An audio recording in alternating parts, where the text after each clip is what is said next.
Hello everyone, welcome to Anagani commerce. Students, previous classes లో మనం CMA inter financial accounting depreciation chapter start చేసామండి. మొత్తం 3 parts అయిపోయినాయి. ఇవాళ చెప్పబోయేది 4th పార్ట్ అండి. అంటే మనం ఇంట్రడక్షన్ పార్ట్, తర్వాత ఇల్లుస్ట్రేషన్ 8, 9 కంప్లీట్ చేసాము. అంటే straight line method depreciation complete అయిపోయింది అండి. ఇవాళ మనకి ఏంటి అంటే written down value method WDV మనకి ఇల్లుస్ట్రేషన్ 10 గా ఇచ్చారండి.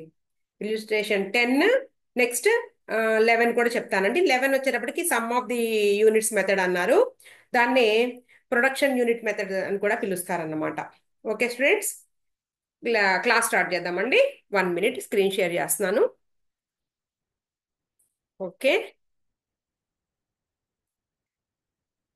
డిస్ప్లే అవుతుందా అండి? రైట్, ఇదిగోండి illustration 10, problem number 10, page number 65 or 66 అనుకున్నాను. చూద్దాం మళ్ళీ క్లియర్గా. 65 10th ప్రాబ్లం. డబ్ల్యూడివి మెథడ్ ఇచ్చారండి ఈ ప్రాబ్లంలో. డబ్ల్యూడివి అంటే written down value method. WDV or reducing balancing method అని కూడా అనొచ్చు. రెడ్యూసింగ్ బ్యాలెన్సింగ్ మెథడ్ ఆర్ ఇంకోటి డిమినిషింగ్ బ్యాలెన్సింగ్ మెథడ్. అన్ని పేర్లు కూడా తెలుసుకుని ఉండాలండి కంపల్సరిగా. రిటర్న్ డౌన్ వాల్యూ మెథడ్ అనొచ్చు, లేదా reducing balancing method are diminishing balancing method. ఏదైనా సరే మనం క్యాలిక్యులేట్ చేయడానికి ఈ మెథడ్స్ లో ఇలా పిలవచ్చు. మన స్ట్రైట్ లైన్ మెథడ్ వచ్చేటప్పటికి straight line method, original cost method, తర్వాత ఫిక్స్డ్ ఇన్స్టాల్మెంట్ మెథడ్ అన్నాం.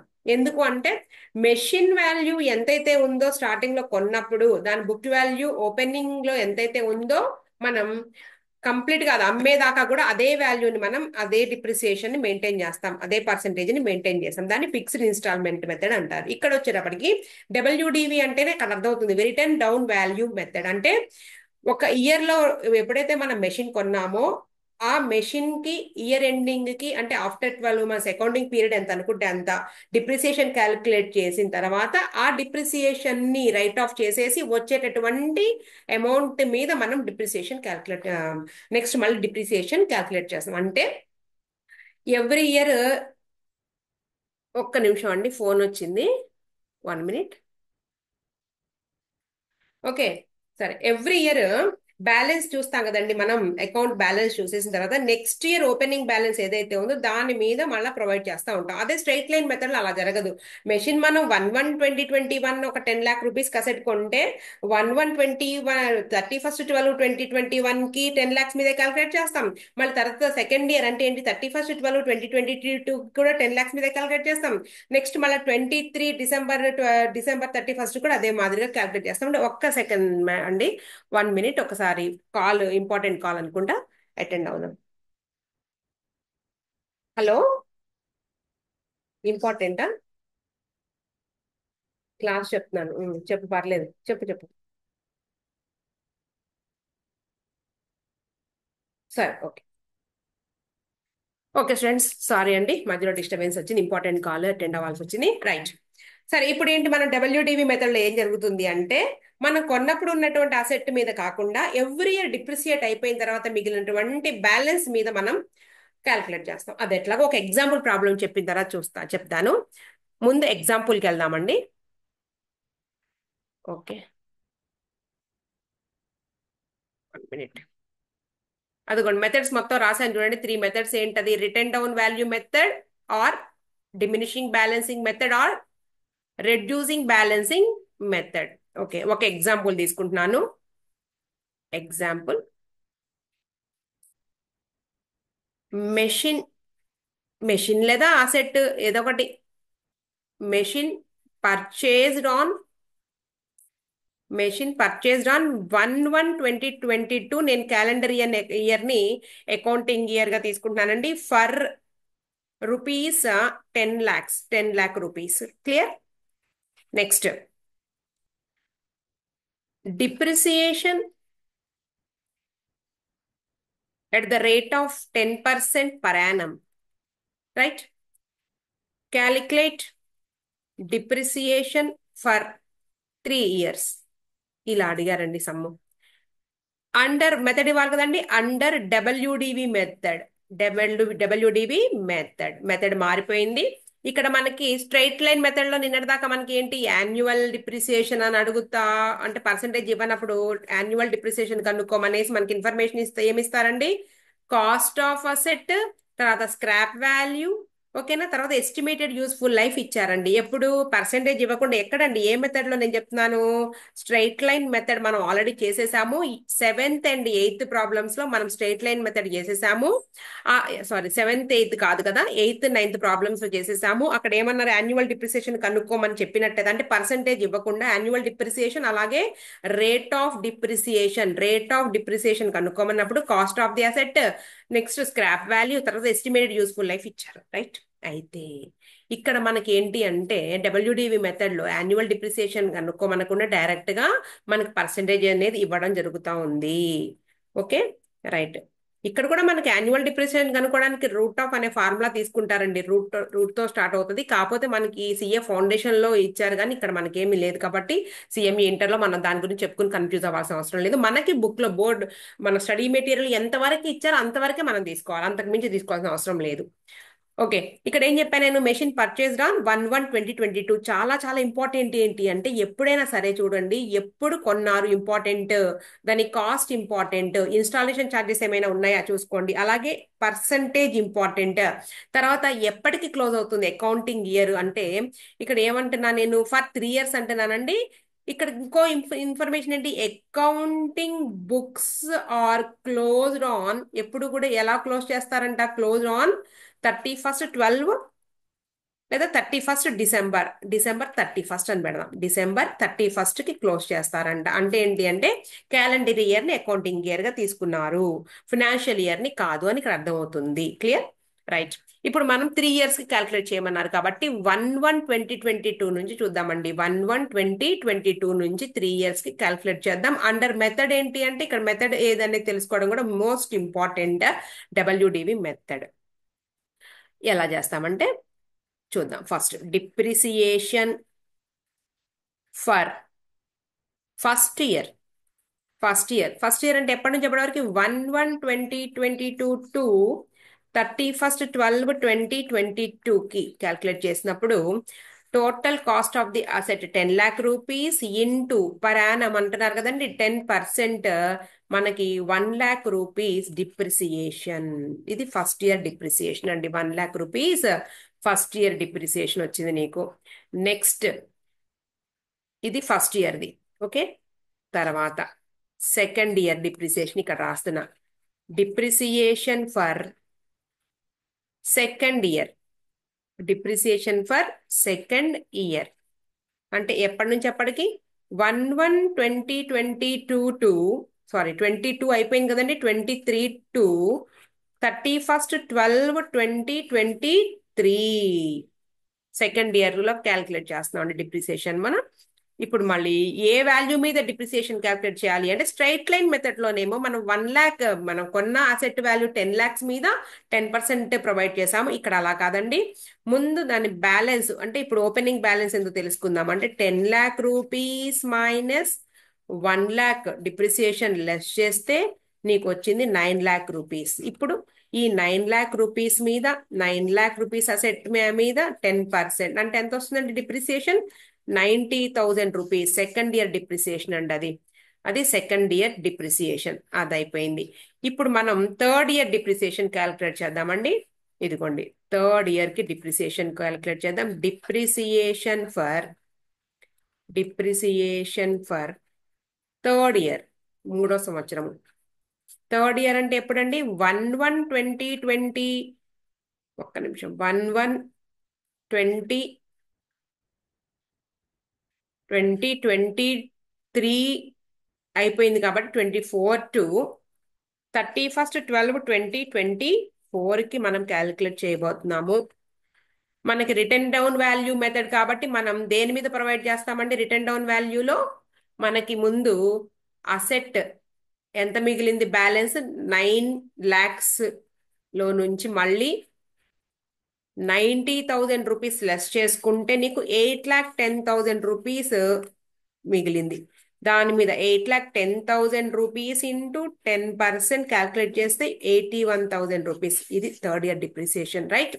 ఇదిగోండి first year depreciation, second year depreciation, third year depreciation ఇలా చేయాలి. ఇది ఎగ్జాంపుల్ మాత్రమే. ఇప్పుడు మనం సమ్లోకి వద్దామండి. ఏమి ఇచ్చారో చూద్దాం. చూడండి, సమ్ చదువుతున్నాను. ఇది 10th some, 10th the. On 1/1/2019, a machine was purchased for rupees 1 lakh and rupees 50,000 was paid. Pay చేశారంట. దేనికి? ఫర్ ఇన్స్టాలేషన్ ఛార్జెస్ అట. Assuming that the rate of depreciation was 10% అంటండి, 10% పర్ యానం అనే అర్థం అక్కడ. On reducing balancing method calculate amount of depreciation up to 31/12/2021. అంటే ఏ years కనుక్కోమంటున్నాడు అంటే ఇక్కడ కూడా క్యాలెండర్ ఇయరే ఇచ్చినట్టు మనకు అర్థం అవుతుందండి.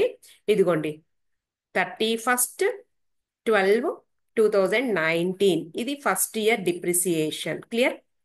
తర్వాత ఎందుకంటే ఎప్పుడు కొన్నారు? 1/1, ఇదిగోండి పైన ఉంది కదా, 1/1/2019 కొన్నారు కాబట్టి first year depreciation after 12 months. ఇదిగోండి ఇది మంత్ ఇండికేట్ చేస్తుందండి. జనవరి 1వ తారీఖు జనవరి, అవునా?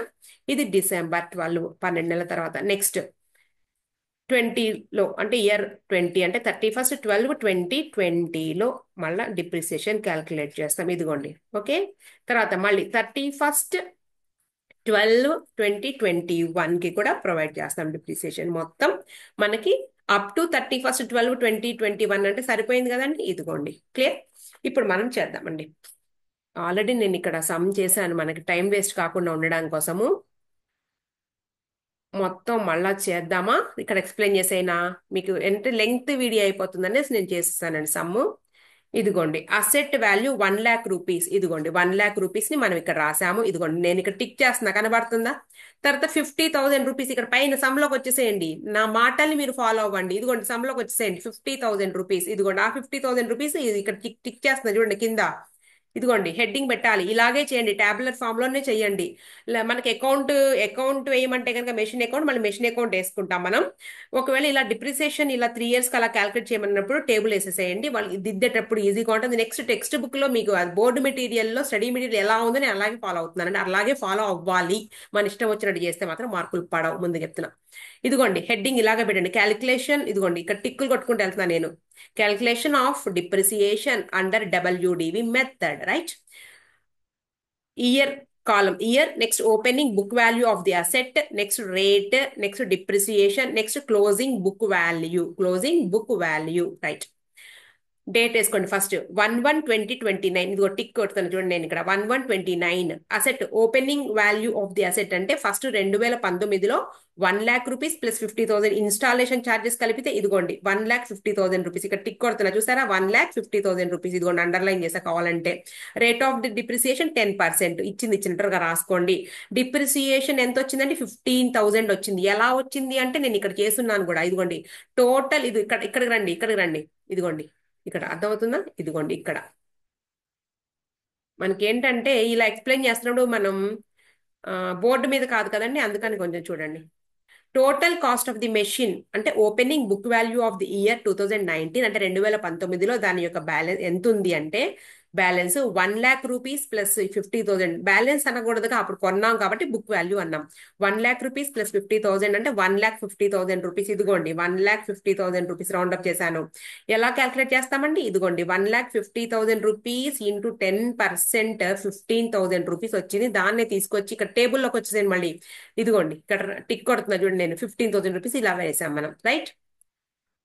నెక్స్ట్ క్లోజింగ్ బుక్ వాల్యూ ఎందుకు కనుక్కున్నాను అంటే ఇదిగోండి క్లోజింగ్ బుక్ వాల్యూ 1,35,000 రూపీస్ కనుక్కుని ఇక్కడ ఎందుకు రాశాను అంటే నేను మళ్ళీ నెక్స్ట్ ఇయర్ 1/1/2020 కనుక్కునేటప్పుడు మనకి ఈ క్లోజింగ్ బ్యాలెన్స్ ని ఓపెనింగ్ బ్యాలెన్స్ గా తీసుకెళ్తాం కాబట్టి ఇక్కడ మళ్ళీ ఇంకో కాలం మనం స్టార్ట్ చేసి క్లోజింగ్ బుక్ వాల్యూ ఎలా 1,50,000 రూపీస్ ఓపెనింగ్ బుక్ వాల్యూ ఏదైతే ఉందో దాంట్లోంచి మైనస్ 15,000 రూపీస్ డిప్రిసియేషన్ తీసేస్తే 1,35,000 రూపీస్ క్లోజింగ్ బ్యాలెన్స్ వచ్చిందండి.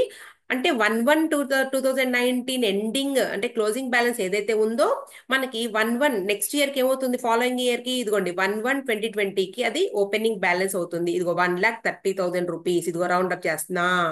దాని మీద 10% క్యాలిక్యులేట్ చేస్తే ఎంత వస్తుందంటే 13,500 రూపీస్ వస్తుంది. చూసుకోండి కావాలంటే, ఒక సున్నా తీసేయడం 10% అంటే 13,500 రూపీస్. ఇప్పుడు మళ్ళీ క్లోజింగ్ బ్యాలెన్స్ ఏమవుతుందండి, 1,30,000 రూపీస్ ఓపెనింగ్ బ్యాలెన్స్. అంటే ఏ ఇయర్ లో ఓపెనింగ్ బ్యాలెన్స్ మనకి 1/1/2020లో opening balance minus depreciation is equal to 1,21,500 rupees వచ్చేటప్పటికి closing balance of the year 2020. ఇది మళ్ళీ ఫాలోయింగ్ ఇయర్ 1/1/2021 కి ఓపెనింగ్ బ్యాలెన్స్ గా రాసుకుంటే 1,21,000 రూపీస్ 500 డిప్రిసియేషన్ 10%. ఎప్పుడంటే ఆఫ్టర్ 12 months అండి ప్రొవైడ్ చేసేది తెలిసిందే కదా. 12,150 rupees depreciation. Next closing balance వచ్చేటప్పటికి ఆ opening balance of the year 1/1/2021లో అంటే 1,21,500 రూపీస్ లో నుంచి ఆ ఇయర్ డిప్రిసియేషన్ 12,150 రూపీస్ తీసేస్తే 1,09,350 రూపీస్ మనకి ఏం వస్తుంది అంటే మనకి book value of the asset వస్తుందండి. ఎప్పటికి అంటే 31/12/2021కి వచ్చింది. క్లియర్. మనల్ని అడిగింది ఏంటంటే ఓన్లీ డిప్రిసియేషన్. ఇదే మనకి ఆన్సర్. 15,000, 13,000 అండ్ 12,150 రూపీస్ అండి. ఇలా చేయాలండి. మనకి స్టడీ మెటీరియల్ ఎలా ఇస్తే అలాగే ఫాలో అవ్వాల్సిందే, అంతే. ఇదేంటి అంటే 10th ప్రాబ్లం చేశాను. పేజ్ నెంబర్ 65 ఆర్ 66 ఏదైనా కావచ్చు. ఒకసారి చూసుకోండి. ఇదిగోండి ఇది. రైట్. దీని తర్వాత నెక్స్ట్ 11th ప్రాబ్లంకి వెళ్తున్నానండి నేను. 11th అసలు ఎక్కువ అడిగింది ఏంటంటే straight line method and WDV method లోనే మనం చేయాల్సి ఉంటుంది. ఎక్కువ అడిగింది అదేను. ఓకే, ఇక్కడ చూడండి. ఇల్యూస్ట్రేషన్ 11 ఇది కనబడుతుందా, 11వ లెక్క. ఇది కూడా పేజీ నెంబర్ 65 ఆ 66 చూద్దాం. ఒకసారి ఇంకోసారి చూసి నేను మారుస్తాను తప్పైతే. ఏదైనా కానీ దాని సరౌండింగ్స్ లోనే ఉంటాయి, దాని తర్వాత పేజీనో ముందు పేజీనో. ఓకే. ఇక్కడ ఏంటంటే సడన్ గా వచ్చేటప్పటికి sum of the years digits కాదండి, ఇది సమ్ ఆఫ్ ద డిజిట్స్ మనకి థర్డ్ మెథడ్ అనుకున్నాం కదా, అది కాదు. సడన్ గా వచ్చేసి సమ్ ఆఫ్ యూనిట్స్ మెథడ్ అన్నాడండి బోర్డ్ మెటీరియల్ లో. సమ్ ఆఫ్ యూనిట్స్ మెథడ్ అంటే స్ట్రైట్ లైన్ మెథడ్ మాదిరిగానే ఉంటది. దీన్ని ఇంకొక పేరు production units method. Production units method అనేది ఏమి మెన్షన్ చేయలేదు మీ బుక్ లో, మీకు అర్థం కావడం కోసం నేను రాశాను. Production units method or sum of units method అంటే ఒక పర్టికులర్ పీరియడ్ లో ఒక మెషిన్ ఎన్ని యూనిట్స్ ప్రొడ్యూస్ చేసింది అనే దాని మీద ఇక్కడ తీస్తారనమాట. స్ట్రైట్ లైన్ మెథడ్ మాదిరిగానే ఉంటుంది. అంటే స్ట్రైట్ లైన్ మెథడ్ అంటే ఏంటి, ఇక్కడ machine value, estimated useful life. ఇక్కడ ఎస్టిమేటెడ్ యూస్ఫుల్ లైఫ్ కాకుండా estimated production of the units. అర్థమవుతుంది అంటే ఏమేమి ఇస్తారో. కాస్ట్ ఆఫ్ ది అసెట్ కనబడుతుంది నీకు, రైట్. ఎస్టిమేటెడ్ యూస్ఫుల్ లైఫ్ కాకుండా ఏం కనబడుతుందండి, estimated production units. Estimated production units కనబడతాయి. చెప్తున్నాను ఏమేం కనబడతాయో. ఇక్కడ production units method or sum of units method అంటే ఎస్టిమేటెడ్ అంటే ఆ మెషిన్ పనిచేసినంతటి కాలముల్లో అది ఎంత ప్రొడ్యూస్ చేస్తుంది టోటల్ యూనిట్స్ అని ఒక ఎస్టిమేషన్ ఇస్తారండి, రైట్. అది ఇచ్చిన తర్వాత ఆ సంవత్సరం ఎన్ని యూనిట్స్ ప్రొడ్యూస్ చేసింది, ఆ సంవత్సరము ఎన్ని యూనిట్స్ లేదా ఆ పీరియడ్ లో ఎన్ని యూనిట్స్ ప్రొడ్యూస్ చేసింది ఇస్తారు. దీని ప్రకారముగా యూనిట్స్ ని బేస్ చేసుకుని మనకి ఇక్కడ డిప్రిసియేషన్ క్యాల్కులేట్ చేస్తారు. అర్థమవుతుందా ఏమేమి ఉంటుందండి information. Sum of units method or production units method లో యూనిట్స్ ని బేస్ చేసుకుని డిప్రిసియేషన్ కన్నా క్యాల్కులేట్ చేస్తాము. యూనిట్స్ బేస్ చేసుకోవడం అంటే మీనింగ్ ఏంటి అంటే estimated useful life straight line method మాదిరేది, కానీ ఎస్టిమేటెడ్ యూస్ఫుల్ లైఫ్ ఇవ్వరు. ఎస్టిమేటెడ్ ప్రొడక్షన్ యూనిట్స్ ఇస్తారు. అలాగే మనకి ఎన్ని యూనిట్స్ ఆ ఇయర్ ఆఫ్ ది ప్రొడక్షన్ ఇస్తారండి. ఆ రెండింటిని బేస్ చేసుకుని మనకి మామూలుగా స్ట్రైట్ లైన్ మెథడ్ లో ఏం చేస్తాం మనము, machine cost of the machine minus scrap value. ఎలాగో ఇక్కడ కూడా cost of the machine minus cost of the asset minus scrap value divided by estimated useful life place లో. అర్థమవుతుంది. ఆ ఎస్టిమేటెడ్ యూస్ఫుల్ లైఫ్ ప్లేస్ లో estimated production, okay, estimated production అని రాసుకుంటాము. Into ఏమని రాస్తాము అంటే ఆ పీరియడ్ లో ఎంత ప్రొడ్యూస్ చేశారు అనేది రాస్తాం. అంతే. క్లియర్. చూద్దాం. ఎప్పుడైనా మనకి సమ్లోకి వెళ్లే ముందే అలా ఏంటో అర్థం కావాలి. Some of units method or production units method అని చెప్పాను. మనకి బుక్ లో అయితే ప్రొడక్షన్ యూనిట్స్ అనేది ఇవ్వలేదు, కానీ నేను మెన్షన్ చేశానండి. అసలు సమ్ ఆఫ్ యూనిట్స్ అన్నారు. ఒకే ఒక్క సమ్ జస్ట్ ఒక టేబుల్లో మనకు డిప్రిసియేషన్ క్యాల్కులేట్ చేయడం ఇచ్చారు, అంతకన్నా ఇంకేం లేదు. ఇంకా తర్వాత ఏమి ఇవ్వలే. చూద్దాం. తర్వాత ఎక్కడన్నా నాకైతే కనిపిస్తే చూద్దాం. ఏదైనా ప్రీవియస్ పేపర్ లో a machine is purchased for 60 lakh rupees అంటే కాస్ట్ ఆఫ్ అసెట్ ఇచ్చేసారు. Estimated life of which is 10 years, 10 సంవత్సరాల ఎస్టిమేటెడ్ లైఫ్ తర్వాత ఏమంటున్నారు, రెసిడ్యువల్ వాల్యూ ఈజ్ 4 lakhs అంటే 10 ఏళ్ల తర్వాత స్క్రాప్ 4 లక్షలు ఉండొచ్చు దాని విలువ అనేసి ఎక్స్పెక్ట్ చేస్తున్నారు. Expected production of the machine అన్నాను కదండి. Expected production of the machine is 2 lakh rupees during it's useful life. దాని యొక్క జీవిత కాలంలో అంటే 10 సంవత్సరాలలో 2 లక్షల యూనిట్లు ప్రొడ్యూస్ చేయొచ్చు అని ఎస్టిమేట్ చేస్తున్నారు. దీంతో మనం కనుక్కుందాం. ఇక్కడ ఎలా ఇచ్చారు చూడండి. ప్రొడక్షన్ ప్యాటర్న్ ఇలా ఉందండి. Is as follows. ఎలా అంటే 1 to 2 years, 1 నుంచి 2 సంవత్సరాల్లో 20,000 రూపాయలు పర్ ఇయర్, సంవత్సరానికి 20,000 యూనిట్లు. 3 to 6 years, 3 నుంచి 6 సంవత్సరాల్లో 15,000 units per year. 7 to 10 years లో 25,000 పర్ ఇయర్, సంవత్సరానికి 25,000 యూనిట్లట. చూద్దాం ఏమడిగారంటే compute the amount of depreciation for each year applying sum of the units method. చూద్దాం కాంపిటీషన్ ఎలా అంటే ఇప్పుడు మనం ఎలా లెక్కిస్తాము అంటే దీనికి ఫార్ములా కింద రాశానండి చూడండి.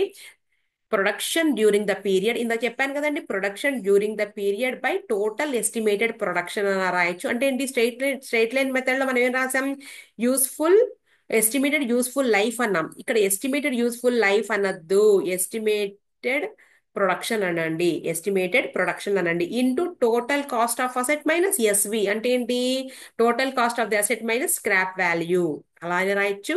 లేదా దీనిని, ఇదిగో ఇది ఉందే, దీనిని ఇక్కడికి తీసుకొచ్చేసి అంటే ఇదిగోండి సేమ్ స్ట్రైట్ లైన్ మెథడ్ మాదిరిగా టోటల్ కాస్ట్ ఆఫ్ ది, ఇదిగోండి total cost of asset minus scrap value by total estimated production, no change, ఇదిగోండి no change, into production during the period.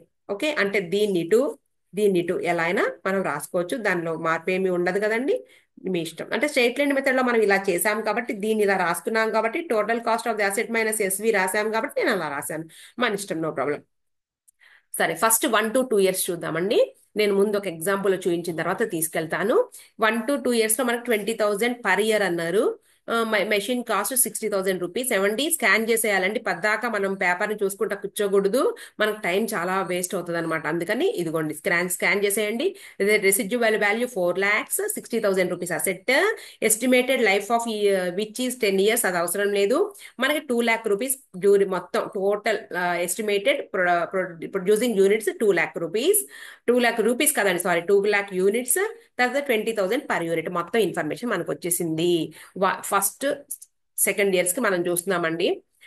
ఇదిగోండి నేను దీన్ని అప్లై చేస్తూనే రాసిన ఫార్ములా ఏంటి, మొత్తం 60 lakh ఏంటది మెషిన్, అది దాని యొక్క cost scrap 4 lakh rupees divided by total estimated units 2 lakh units అండి, ఇదిగోండి units, into producing during the year 15,000. అంతేనా, ప్రొడ్యూసింగ్ యూనిట్స్ రాంగ్, 20,000. ఇప్పుడు మనం చూద్దాం ఎంత వస్తే అంత, 20,000 రైట్. 2 lakhs అయితే 2 lakhs ఒక సున్నా ఎక్కువ పెట్టేస్తే మారిపోతుంది కదా. తర్వాత ఆన్సర్ ఎంత వస్తే అంత, అంతే. తర్వాత 3 to 7 6 అన్నారు కదా, 3 to 6 కూడా మళ్ళీ స్టార్ట్ చేయండి. ఏముంది, 60 lakhs minus 4 lakhs divided by, no change కదా, 2 lakhs ఇంటూ 15,000 యూనిట్స్. తర్వాత మళ్ళీ దీని ఆన్సర్ ఎంత అయితే అంత. 7 to 10 years అట. 7 to 10 లో మళ్ళీ స్టార్ట్ చేయండి. ఏంటి స్టార్ట్ చేద్దాం, 60 lakhs మైనస్, ఇదంతా వర్కింగ్ నోట్స్ లో తీసుకుంటారు, ఆ టేబుల్లో ఏది ఉంటే అదే ఆన్సర్ నీది నీట్ గా. తర్వాత 2 lakhs ఎస్టిమేటెడ్ ప్రొడక్షన్ ఇంటూ 25,000, ఎంత వస్తే అంత. ఇలా చేసుకుంటూ పోవాలండి. ఇది మనం కాంపిటీషన్ ఇక్కడ చేద్దామా, ఇదిగోండి ఇక్కడ రాద్దాం సేమ్. మొత్తం రాసేస్తాను చూడండి. 60 lakh minus 4 lakh divided by 2 lakh into first production ఆ సంవత్సరంలో, అదే ఆ పీరియడ్లో 20,000. Next 60 lakh minus 4 lakh divided by 2 lakh into 15,000. Last వచ్చేటప్పటికి 60 lakhs, మీరు ఇయర్స్ కొంచెం జరిపి రాసుకోండి. 4 lakhs minus 2 lakhs into 55,000 right. Calculate చేసేసి మనం వేసేద్దాం. దీన్ని కొంచెం నేను మారుస్తున్నానండి. 1 minute. 1 to 2 years. నెక్స్ట్ ఇక్కడ 3 to 6. Next 7 to 10. రైట్. మనం క్యాల్సి తీసుకుని చేసేద్దాం గబక్కన. మీ బుక్ లోవే చెప్తున్నానండి. అడిషనల్ గా నేను ఏమైనా చెప్తే దేని తీసుకుని చెప్తాను అంటే ప్రీవియస్ పేపర్స్ ఆన్సర్ చేస్తా. మీ బుక్ లోవి ప్లస్ ప్రీవియస్ పేపర్స్ అంతే. 56 lakhs అండి స్క్రాప్ వాల్యూ పోతే. డైరెక్ట్ గా వేసేస్తున్నాను. 56 lakhs by 2 lakhs. 28 into 20. 28 into 5,60,000 rupees depreciation. దీన్ని పర్ ఇయర్ క్యాల్కులేట్ చేసుకుంటే సరిపోతుంది. మనకి ఇక్కడ వరకే ఇచ్చారు కాబట్టి బుక్ లో నేను ఇక్కడ వరకే చెప్తున్నాను. అంతకన్నా మించొద్దు. ఎక్స్ట్రా చేయకూడదు అనమాట. మనం ఈ సిఎస్ఈఎంఎల్కి ఎక్స్ట్రా చేసి ఏదైనా ఒక క్వశ్చన్ థియరీ క్వశ్చన్ ఏదైనా ఆన్సర్ రాయమంటే ఎక్స్ట్రా చేసి మనకి ఉన్నది ఉన్నట్టు కాకుండా ఇంకా ఎక్స్ట్రా మేము తెచ్చి రాస్తే పనులు చేయొద్దు.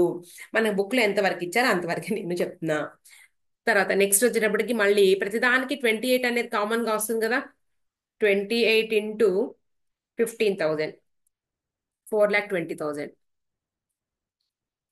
4,20,000. నేను పేజ్ నెంబర్ కూడా ఇస్తున్నాను కాబట్టి మళ్ళీ మీరు చెక్ చేసుకోండి అండి. ఇది చూసుకుని మీరు బుక్ లో చూస్తే అర్థమైపోతుంది. 28 into 25,000. 7 lakh. ఓవర్ అయిపోయిందండి. క్లాస్ క్లోజ్ చేసేస్తున్నాను నేను. ఇదిగోండి చూడండి మొత్తం. రైట్. నెక్స్ట్ మనం 10th 11th ప్రాబ్లం అయిపోయిందండి. నెక్స్ట్ ప్రాబ్లంతో మళ్ళా వీడియో చేస్తాను. ఓకే.